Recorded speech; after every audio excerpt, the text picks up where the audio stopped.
क्योंकि तुसी सब ने मरण तो बाद हिसाब किताब लिए उनके सामने पैदा वापस जाना है। वापस जान तो पहले आप सल्लल्लाहु अलैहि वसल्लम ने तवाफ़े अलविदा किया।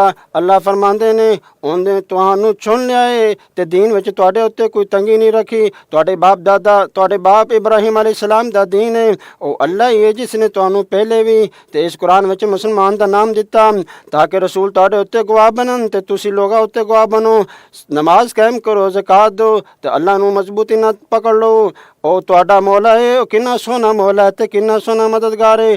ਅੱਲਾ ਦੀ ਪਨਾਹ ਵਿੱਚ ਆਉਣ ਦਾ ਇੱਕ ਤਰੀਕਾ ਇਹ ਵੀ ਹੈ ਕਿ ਬੰਦਾ ਆਪਣੇ ਰੱਬ ਨੂੰ ਬਹੁਤ ਜ਼ਿਆਦਾ ਦੁਆਵਾਂ ਮੰਗੇ, ਖਾਸ ਤੌਰ 'ਤੇ ਹਜ ਦੀਆਂ ਥਾਵਾਂ ਉੱਤੇ, ਕਿਉਂਕਿ ਉੱਥੇ ਦੁਆ ਦੀ ਕਬੂਲੀਅਤ ਉਮੀਦ ਜ਼ਿਆਦਾ ਹੁੰਦੀ ਹੈ। अल्लाह कहते ने मैनू आवाज़ मारो मैं तुहाडी सुनांगा, कबूल करांगा। तो कुछ लोग ये दुआ मंगते ने ऐ साडे रब सानू दुनिया में भी सुख दे ते मरण तो बाद आखरत विच भी सुख दे ते सानू दोज़ख दी अग तो बचा ले।